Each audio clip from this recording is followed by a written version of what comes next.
वाली तराजू पर आप पहाड़ रखकर तौल रहे हैं। आपकी अकल इसके लिए नहीं बनाई गई कि अल्लाह को किसने पैदा किया। अरे अल्लाह को भी कोई पैदा करेगा? किसने पैदा? ये सवाल ही गलत है, इसलिए कि आपके जहन में ये सवाल आया है। आपकी अकल इसलिए बनाई नहीं गई है कि आप अल्लाह के बारे में ये तसव्वुर कर सके कि उसको किसने बनाया और उसको किसने पैदा किया है। सोना तौलने वाली तराजू पर रखकर आप सोना तौलेंगे तो ठीक, पहाड़ तौलेंगे तो तराजू टूट जाएगी। कंप्यूटर से आप वही चीजें हासिल कर सकते हैं जो उसमें फीड है, जो उसमें फीड है। अभी देख लीजिए, कंप्यूटर खोलकर नेट ऑन कीजिए, आज कितने बजे चीता कैंप में सूरज डूब रहा है और कितने बजे सूरज निकल रहा है, तुरंत आपको जवाब देगा इतने बजे निकल रहा है, इतने बजे डूब रहा है। फीड है उसमें, वो आपको बता देगा। लेकिन उसी कंप्यूटर से आप ये चीज उसमें डालें कि कितने लोग जहन्नम में जल रहे हैं और कितने लोग जन्नत में मौज कर रहे हैं, तो देखिए कंप्यूटर आपको क्या जवाब देगा। आपको जवाब ही नहीं बल्कि गलत जवाब देगा। आप पूछेंगे कितने आदमी, वो ले जाएगा आपको अमेरिका और लंदन। जवाब गलत देगा, क्योंकि आप कंप्यूटर से वो सवाल कर रहे हैं जो उसमें फीड ही नहीं है। हमारी अकल को अल्लाह ने जब बनाया तो उसमें जो चीजें उसने फीड की हैं वही आएंगी। उससे ज्यादा आप अगर अपनी अकल से काम लेंगे तो आपकी अकल का वो दायरा नहीं है, वो लिमिट नहीं, आप पागल हो जाएंगे और दुनिया आपको पागल कहेगी। इसलिए इस्लाम को अपनी अकल से मत चलाइए, यहां लाना था आपको। अगर हर इंसान के अकल के मुताबिक अगर वही की जरूरत ना होती और अकल पे छोड़ दिया जाता तो दुनिया में 72 नहीं 72,000 नहीं 72 लाख फिरके हो जाते। हर आदमी इस्लाम को अपनी अपनी अकल से चलाता। नहीं नहीं ये सही है, नहीं नहीं नहीं ऐसा नहीं, ऐसा है। इस्लाम हमारी और आपकी अकल के ऊपर नाजिल नहीं हुआ है। वही बात मैंने कही थी आपको, जो उसूल इस्लाम ने बताए हैं वही हमें फॉलो करना है, चाहे वो हमारी अकल में आए या ना आए। अचानक आज ही देखिए, मैं 8 बजे सुबह लखनऊ था, 10:30 बजे मैं उतरा आपके एयरपोर्ट पर। जो साहब हमें लेने गए, रेड सिग्नल हुआ, चौराहे पर गाड़ी रोक दी गई। रेड सिग्नल था, गाड़ी रोक दी गई। गवर्नमेंट ने ये उसूल इसलिए बनाए हैं ताकि एक्सीडेंट ना हो। आप इन रूल्स को फॉलो करें। ये रेड सिग्नल और ग्रीन सिग्नल क्यों होता है? ताकि एक्सीडेंट ना हो। रेड सिग्नल पर आप रुक जाएं, ग्रीन सिग्नल पर आप चलें, ये फॉलो करना ही है हमें इस नियम को। लेकिन गौर कीजिए, बनाया किस लिए है? एक्सीडेंट ना हो। लेकिन हमने देखा है चौराहा खाली है, रेड सिग्नल है, न सामने से कोई गाड़ी आ रही है, न दाएं से न बाएं से। यानी अगर हम क्रॉस कर दें तो एक्सीडेंट नहीं हो सकता है। अकल कह रही है निकल जाना चाहिए। क्यों? क्योंकि एक्सीडेंट का खतरा ही नहीं है, कोई गाड़ी है ही नहीं दाएं बाएं और आगे पीछे कोई गाड़ी नहीं, निकल जाना चाहिए। लेकिन अगर हम रेड सिग्नल को तोड़ दें तो ऑटोमेटिक हमारा चालान कट रहा, पेनल्टी कट रही है। क्योंकि आजकल सब जोड़ दिया गया है इंटरनेट से। मेरे भाइयों, अगर हमने रेड सिग्नल को तोड़ दिया तो पेनल्टी लग जाएगी, चालान कट जाएगा हमारा। हमारी अकल में आए या ना आए, लेकिन रूल को हमें फॉलो करना है। एक्सीडेंट का खतरा हो या ना हो, लेकिन हमें रुकना है। जब तक ग्रीन सिग्नल नहीं होगा हम अपनी गाड़ी को आगे नहीं बढ़ा सकते हैं। इसी तरीके से इस्लाम के उसूल हैं, इस्लाम के ज़ाब्ते हैं। हमारी अकल में आए या ना आए, लेकिन हमें मानना है। और जो चीजें हमारी अकल में नहीं आ रही हैं, ये सोच कर छोड़ दे, अमल करना चाहिए कि हमारी अकल इसके लिए बनाई नहीं गई है। जब अकल ने काम करना बंद कर दिया, तभी तो अल्लाह ताला ने मोहम्मद रसूलुल्लाह को भेजा है, तभी तो उनके पास वही आई है, तभी तो जिब्राइल ने उनको बताया है। अकल ने जहां काम करना बंद कर दिया और जो अकल का दायरा नहीं है, वहां पर फिर जरूरत पड़ती है वही इलाही की। ये है सेकुलर निजाम हयात में और इस्लामी निजाम हयात में ये कशमकश। सेकुलर निजाम हयात कहता है कि हुसूल इल्म के 2 जरिए हैं, हवा से खमसा और अकल। और इस्लाम ये कहता है कि हुसूल इल्म के 3 जरिए हैं, हवा से खमसा, अकल और तीसरी चीज वही इलाही। जरूरी नहीं है हर इंसान को उसकी अकल पर छोड़ दिया जाए, तो जरूरी नहीं है मेरे भाइयों कि आप सब कुछ सही करें। आप देख लीजिएगा, मैं आपको बताऊं, जो खलीजी जंग हुई थी अभी जो आखिरी खलीजी जंग हुई थी, खलीजी जंग, उस जंग के अंदर जब वो खत्म होती है खलीजी जंग, जरा सुनिएगा, अब हम धीरे धीरे आ रहे हैं अपने असल चीज पर। खलीजी जंग जो हुई थी, खलीजी जंग खत्म होने के बाद अमेरिका ने खलीजी जंग के खात्मे पर अपने 1000 फौजियों को बर्खास्त कर दिया था, उनको नौकरी से हटा दिया था, उनको खत्म कर दिया था, उनको डिसमिस कर दिया कि आपकी नौकरी खत्म, आप नौकरी पर नहीं रहेंगे। उनको निकाल दिया नौकरी से। किसने? अमेरिका ने। आखिरी जो खलीजी जंग हुई, 1000 अपने फौजियों को डिसमिस कर दिया। वजह क्या थी? खलीजी जंग में ज्यादा दिन रहने की वजह से उन अमरीकी फौजियों ने आपस में हम जिन्स परस्ती अपनाई थी।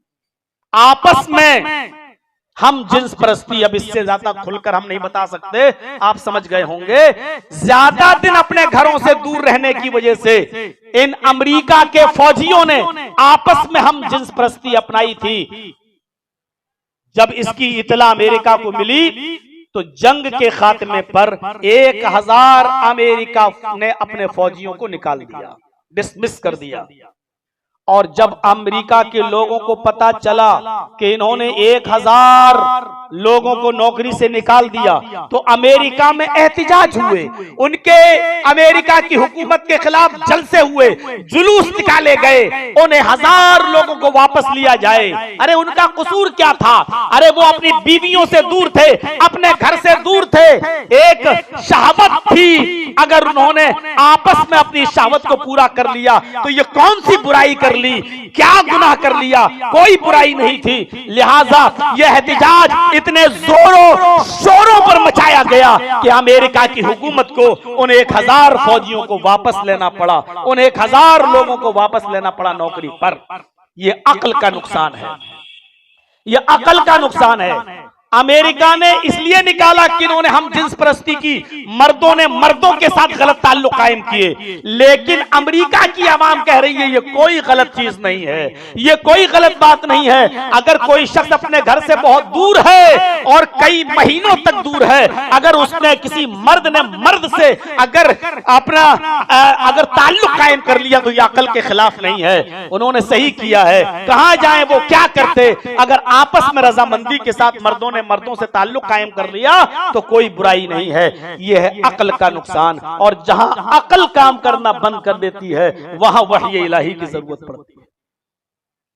वहां कुरान बताता है हम जिन्स परस्ती के नुकसान, वहां कुरान बताता है इसका गुनाह, वहां फिर वही काम करती है, वहां फिर शरीयत बताती है कि यह चीज जायज है कि नाजायज, करना चाहिए नहीं करना चाहिए। आज भी देख लीजिए कितनी मर्तबा हमारे पार्लियामेंट में ये बहस उठी, कानून बनाओ कानून बनाओ, ये उठ रहा है मुद्दा। बहुत से मुल्कों में तो ये कानून बन चुका है, मर्दों का मर्दों के साथ शादी करना और औरतों का औरतों के साथ शादी करना कानून बन चुका है। मर्द मर्द से शादी कर ले, औरतें औरतों से, लड़कियां लड़कियों से शादी कर ले। ये बहुत से कंट्रीज में ये कानून बन चुका है। हमारे पार्लियामेंट में ये मुद्दे बहुत उठे, अभी कानून बना नहीं है, लेकिन बहुत से लोग इसके फेवर में हैं और कई मर्तबा इसके खिलाफ जुलूस भी निकाले जा चुके हैं। और दिल्ली के जंतर मंतर पर धरने भी लड़कियों ने दिए हैं, यूनिवर्सिटी की लड़कियों ने, कि हमको फला फला लड़की के साथ शादी करने की इजाजत दी जाए। मेरे भाइयों, ये है अक्ल का वो नुकसान। अक्ल का एक लिमिट होती है, एक दायरा होता है। जब अक्ल अपने लिमिट और दायरे को क्रॉस कर देती है तो इंसान ब्रेन हेमरेज हो जाता है, वहां वही इलाही की जरूरत पड़ती है। हर इंसान अगर अपनी अक्ल से चलने लगे तो बताइए दुनिया का क्या होगा? दुनिया का क्या होगा? जहां अक्ल फेल हो जाए और जो चीज अक्ल के दायरे से बाहर है, मेरे भाइयों, वहां जरूरत पड़ना चाहिए वही इलाही। आपने करामता का नाम सुना है, फिरक़े बातिनिया का, जिसको करामता भी कहते हैं। करामता का एक बहुत बड़ा लीडर गुजरा है जिसका नाम है उबैदुल्लाह इब्ने हसन कीरवानी। ये करामता का बहुत बड़ा लीडर गुजरा है उबैदुल्लाह इब्ने हसन कीरवानी। इसने अपनी किताब के अंदर लिखा है दुनिया कितनी बड़ी बेवकूफ है, कितनी बड़ी पागल है। पागलपना क्या बताया वो? कहा कि एक जवान बहन जिसको भाई ने पाला है, पोसा है, बड़ा किया है, खूबसूरत भी है, और वो भाई अपनी बहन के मिजाज को जानता भी है, लेकिन कितना बड़ा बेवकूफ है इंसान कि अपनी बहन और अपनी बेटी का निकाह किसी दूसरे के साथ कर देता है। अपने घर का कीमती सामान किसी ऐरे गहरे को पकड़ा देता है और दूसरे का कबाड़ खाना उठाकर अपने घर ले आता है। ये किसने लिखा है? उबैदुल्लाह इब्ने हसन कीरवानी ने। गौर कीजिए उसने क्या लिखा है। बहन खूबसूरत है, उसके मिजाज को आप अच्छी तरह जानते हैं, दूसरा अच्छी तरह नहीं जानता है। जितना खुश आप रख सकते हैं उतना दूसरा नहीं रख सकता है, क्योंकि वो आपकी बहन है। तो फिर क्या हर्ज है कि उसके साथ निकाह कर लिया जाए। होशियार रहिएगा, मैं उबैदुल्लाह इब्ने हसन कीरवानी की बात बता रहा हूं। आज की ये शातिर मीडिया जो किसी की डाली हुई हड्डियों पर पलती है, वो उबैदुल्लाह इब्ने हसन कीरवानी का नाम काट कर इतना ही दिखाना शुरू कर सकती है कि मौलाना जर्जीस ने कहा कि बहन के साथ निकाह करना जायज है। दिखा सकती है, वो दिखा रही है, दिखा सकती है नहीं। ये बदमाशी छोड़ दीजिए जुमला, ये हरामी पना वो दिखा चुकी है। ये जुमला सही इस्तेमाल होगा उसके लिए। आज की जिसको हम गोदी मीडिया कहते हैं वो दिखा रही है। मौलाना जर्जीस ने ये बोल दिया है, आप क्या दिखाओगे? इससे ज्यादा क्या करोगे जो कर चुके हो तुम? बहुत कुछ तो किया है, लेकिन ज़ालिका फज़लुल्लाह युतीहि मन यशा। कौन सी कसर इन्होंने छोड़ दी थी? मैं अंदर था, टीवी वहां चलती थी, मैं देखा, अरे मैंने कहा यार ये तो केस कुछ है, दिखा कुछ रहे हैं। और देखिए जब केस हमारा हाई कोर्ट में आया तो जज ने जब फाइल पहुंची उसके सामने तो कहा कि इनको पॉलिटिकल इशू है, दबाव है, इसको तो 1 घंटा भी जेल, ये ऑर्डर में दिया है हाई कोर्ट के जज ने, ये तो 1 घंटा भी जेल में रहने के लायक नहीं है, इसको 5 महीने से जेल में रखे हुए, इमीडिएटली रिलीज किया जाए, तुरंत छोड़ा जाए। ये तो पॉलिटिकल दबाव में आकर इसको सजा सुनाई गई। देख लीजिए आप, अभी भी हिंदुस्तान के अंदर माशाअल्लाह इंसाफ अदालतों में जिंदा है, लेकिन मीडिया जब दिखाती थी तो ऐसा लगता था अब गए हम। ये 10 साल तो सुना रहा है, अभी हो सकता है कितने केस और लाद दे, पता नहीं क्या क्या इतना। और जिस दिन इमीडिएटली रिलीज किया, मैंने प्रेस वालों को बुलाया, अब ये भी तो दिखाओ, एक भी नहीं आया। भाई जिस तरह तुमने दिखाया कि अंदर गया, अब बाहर आया, वो भी तो दिखाओ कि कोर्ट ने क्या कहा, एक भी नहीं आया। अब इस मीडिया को हरामी ना कहूं तो क्या कहूं? आप ही बताओ इसको क्या कहा जाए? यही लफ्ज है इसके बारे में सबसे सही। आप हमारे इस लफ्ज से एतराज कर सकते हो, आपको इख्तिलाफ हो सकता है, लेकिन मैं अपने दानिश और अपनी अक्ल से सोचता हूं कि यह जुमला उसके लिए बिल्कुल ठीक है। मैं किसी का नाम थोड़ी ले रहा हूं, कौन केस करेगा इस पर?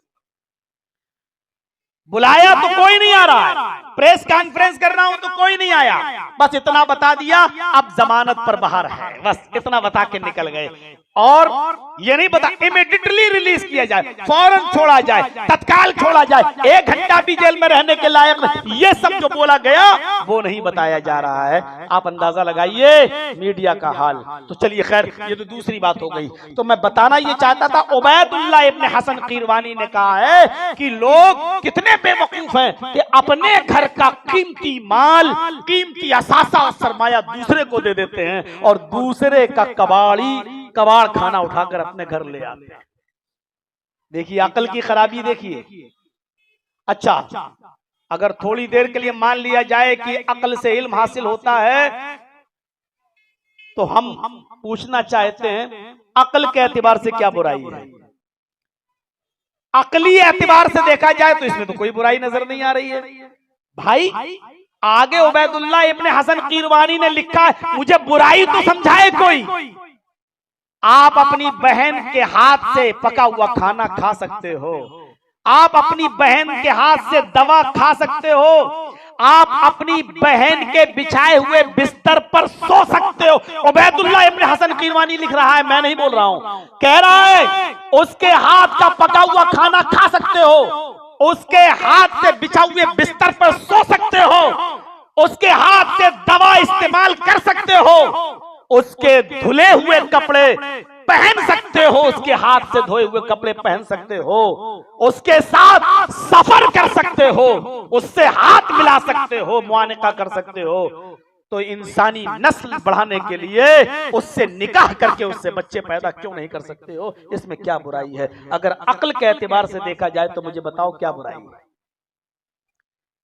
लेकिन ये अक्ल का वो दायरा है जिसके लिए हमारी अक्ल बनाई नहीं गई है। यहाँ अब तीसरे इल्म की जरूरत पड़ेगी। बहन और बेटी और माँ के साथ निकाह करना चाहिए या नहीं, ये हमें वही इलाही बताएगी, न कि हमारी अक्ल। और जो लोग अक्ल ही को सब कुछ समझ बैठते हैं, आज देख लो उन्होंने अपनी माँ बहन बेटियों को ऐसा नंगा किया है कि वो इंस्टाग्राम पर आज वीडियो बना रही हैं और उनके शॉर्ट कपड़ों में नाचते हुए उनके भाई अपनी बहनों को देख रहे हैं और देख के गवारा भी कर रहे हैं, मेरी बहन देखो माशाअल्लाह कितना अच्छा नाच रही है और डांस कर रही है। ये अक्ल का वही फतूर है कि आज उनकी अक्लों पर इसी शैतान ने ऐसा हमला किया है कि उनको ये दिखाई नहीं दे रहा है कि मेरी बहन मेरी बेटी कितनी गलत हरकत कर रही है, क्योंकि अक्ल को माऊफ कर दिया गया, अक्ल पर पर्दे डाल दिए गए हैं, शरीयत की तरफ हम नहीं गए हैं। अगर हम शरीयत की तरफ गए होते तो हमें बताती शरीयत कि बहन के साथ हमारा क्या मामला होना चाहिए, और अगर बहन बेटी हमारी बेपर्दा घूम रही है तो दय्यूस किसको कहा गया है, ये सारी चीजें फिर शरीयत हमें बताती है। आज वो भाई कितना खुश हो रहा है अपनी बहन को डांस करते हुए देख रहा है, क्योंकि यूट्यूब पर अच्छी कमाई आ रही है इसकी। वो बाप कितना खुश हो रहा है जो अपनी बेटी को डांस करते हुए देख रहा है। गौर करिए, यही अक्ल का वो नुकसान है। जहां अक्ल का दायरा खत्म होता है वहां वही इलाही की जरूरत पड़ती है। उबैदुल्लाह इब्न हसन कीरवानी ने जो बात बताई है अक्ल के एतबार से वो गलत नहीं है, लेकिन हमने अपनी अक्ल से वो चीज सोची है जो अक्ल के दायरे में नहीं है। हमें वही इलाही की तरफ आना है, और वही इलाही क्या कहती है सुनिए। अब इस्लाम के हर हुक्म को हमें फॉलो करना है, चाहे वो हमारी अक्ल में आए या ना आए। अल्लाह के नबी सल्लल्लाहु अलैहि वसल्लम ने फरमाया, जब मक्खी तुम्हारे खाने पीने की चीज में गिर जाए, आपकी किसी मशरूब में गिर जाए, खाने पीने की किसी चीज में गिर जाए, तो नबी अकरम सल्लल्लाहु अलैहि वसल्लम फरमाते हैं उस मक्खी को पूरा डुबो दो। हालांकि आपने उसकी वजह भी बताई है, बड़ा मजाक उड़ाया गया है इसका, बड़ा मजाक। लो साहब मक्खी गिर गई तो शरीयत मोहम्मद साहब कहते उसको डुबो दो। बाकायदा इस पर टीवी चैनलों पर डिबेट हुई है। साइंस तो उस जमाने में नहीं थी ना, ये तरक्की तो आज हुई है, आज पता चला है। हमारी अक्ल का दायरा नहीं है कि हम सोचें, बस नबी ने कह दिया कि उसको डुबो दो और उस वक्त तक डुबोए रखिए जब तक कि उसकी जान न चली जाए। ये वजह भी बता दी कि मक्खी जब खाने पीने की चीज में जब गिरती है तो अपना जो पर डालती है उसमें बीमारी होती है, वो बीमारी वाला पर उसमें डालती है। उसके दूसरे पर में अल्लाह ने शिफा भी रखी है। उस जमाने में साइंस ने इतनी तरक्की नहीं की थी कि पता लगाया जा सके किस पर के अंदर बीमारी है और किस पर के अंदर शिफा है। नबी अकरम ने 1400 साल पहले बताया, जब मक्खी खाने पीने की चीज में गिर जाए तो उसको तुम पूरा का पूरा डुबो दो, क्योंकि जब वो गिरती है तो अपना बीमारी वाला पर उसके अंदर डालती है। जब तुम उसको पूरा डुबो दोगे तो शिफा वाला पर भी उसके अंदर चला जाएगा, और वो दूसरे पर में जो शिफा है वही शिफा उस बीमारी को काट देगी, उसके असर को खत्म कर देगी। अब उसको निकाल के बाहर फेंक दो।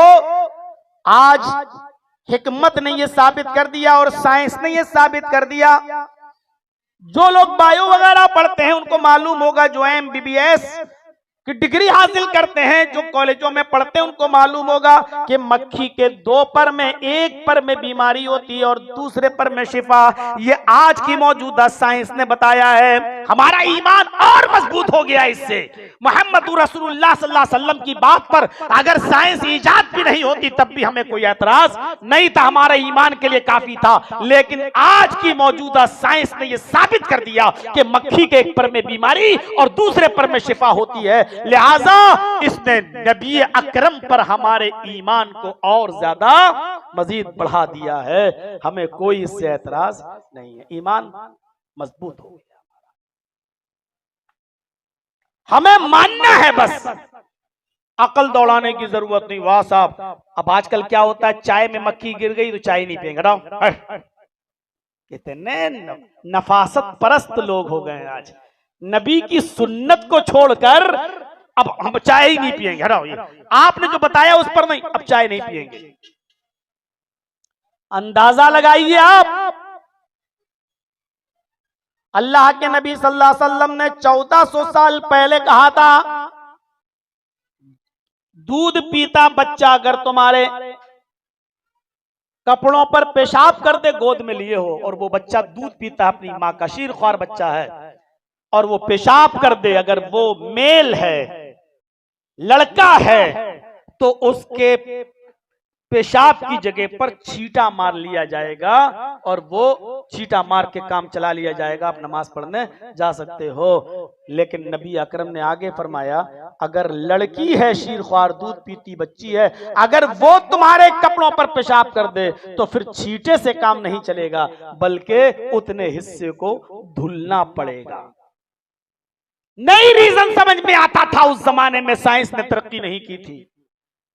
आज जब लेबोरेटरी पर जब हम चेक करते हैं तो लड़की और लड़के के पेशाब में हमें फर्क नजर आता है। आज की मेडिकल साइंस बताती है कि लड़की के पेशाब में लड़के के पेशाब की बनिस्बत बहुत ज्यादा बदबू पाई जाती है, बहुत ज्यादा गलाजत पाई जाती है। लिहाजा ऐसी गलाजत की पोजीशन में आप नमाज पढ़ने नहीं जा सकते हैं, बल्कि उस हिस्से को धुलना। यह आज की साइंस ने बताया है। 1400 साल पहले मोहम्मद रसूलुल्लाह ने हमें पहले ही बता दिया था, जब साइंस ने तरक्की नहीं की थी। मेरे भाइयों, साइंस नहीं भी आती और पैदा नहीं होती तो हमें कोई वो नहीं था।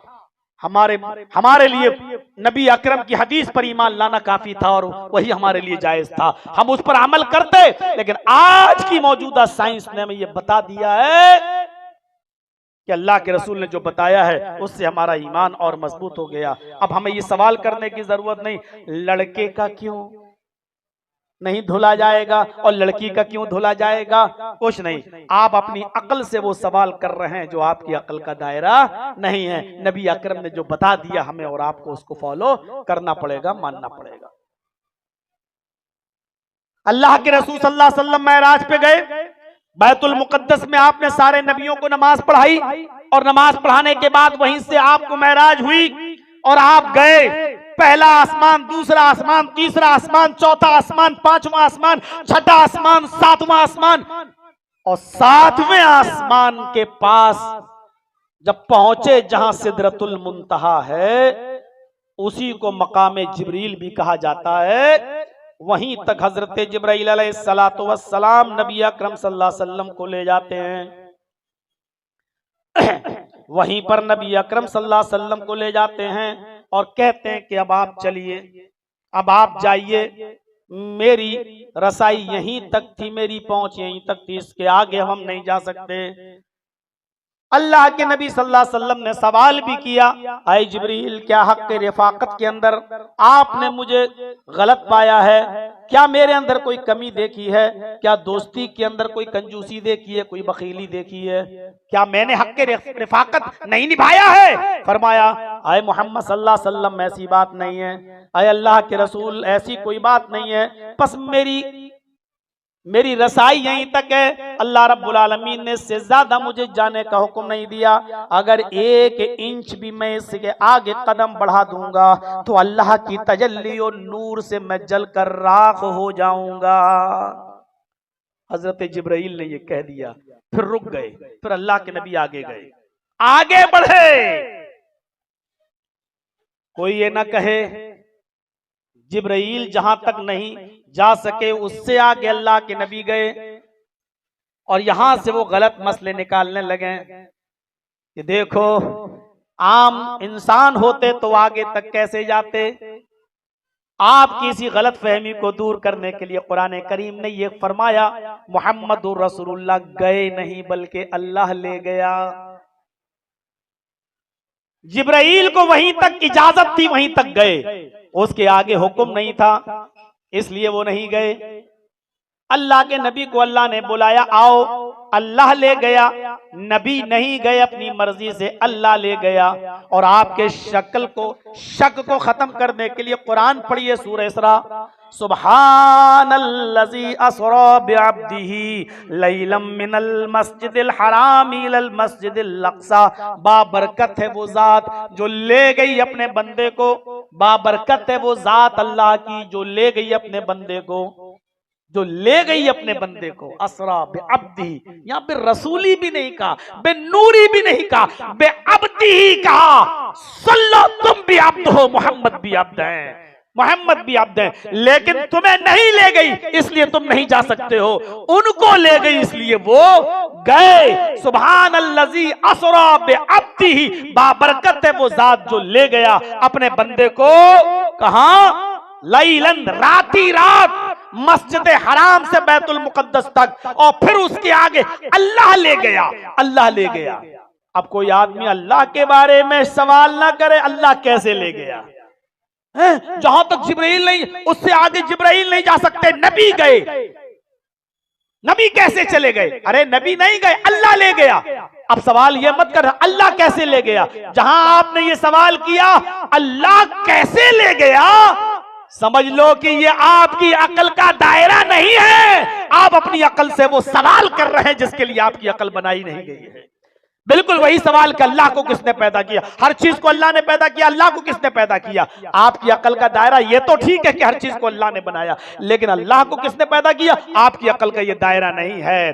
अल्लाह के नबी गए, अल्लाह ले गया, अल्लाह कैसे ले गया ये आपकी अकल का दायरा नहीं है। बस इतना समझ लो, इन्नल्लाह अला कुल्लि शैइन कदीर, वो हर चीज पर कादिर है, वो हर चीज पर कादिर है। थोड़ी देर के लिए फिजाओं में उड़ते हो ना, और हल्की सी ऑक्सीजन कम हो जाती है तो मास्क नीचे गिर जाते हैं, फ्लाइट के प्लेन से ऑक्सीजन की कमी हो जाती है, नाक पे लंबी लंबी सांसें, थोड़ी सी सांस की प्रॉब्लम हो जाती है तो आईसीयू पे चले जाते हो, वेंटिलेटर पे चले जाते हो। गौर करो, दुनिया का अंधेरा, मां के पेट का अंधेरा, पेट के अंदर बच्चेदानी का अंधेरा, और बच्चेदानी के अंदर भी एक झिल्ली, उस झिल्ली के अंदर नुतफा, उस झिल्ली के अंदर पड़े हुए हमारी और आपकी बॉडी, वो बच्चा, वो जिस्म, और अल्लाह रब्बुल आलमीन वहां पर भी ऑक्सीजन पहुंचा रहा है, वहां पर भी हवा पहुंचा रहा है। कैसे? अल्लाह इस वहमो गुमान से पाक है। इन्नल्लाह अला कुल्लि शैइन कदीर, वो हर चीज पर कादिर है। ये सवाल आप करोगे अल्लाह से? कैसे? किसके अंदर इतनी जुर्रत है जो सवाल कर सके? कैसे? बस इतना याद रखिए कि अल्लाह इन तमाम वहम गुमान से पाक है कि वो कैसे कर सकता है।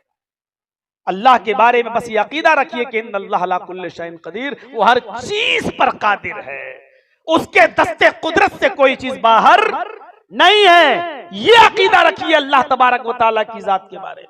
बस मेरे भाइयों, हमारी अक्लें इस लायक नहीं है कि हम तसव्वुर कर सकें कि ये कैसे।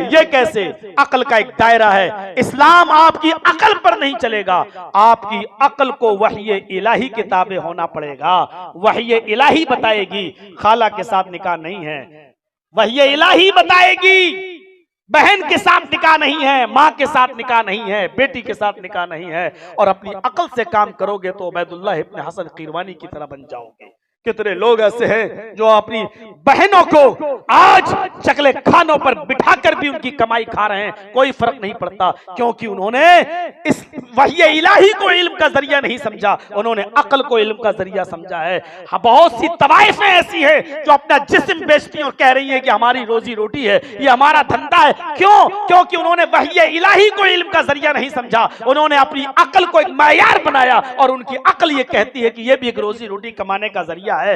मेरे भाइयों, ये अक्ल जब खुराफात में पड़ जाती है और अक्ल का जब मिसयूज होने लगता है तब वही इलाही की जरूरत पड़ती है। वही इलाही हमें सही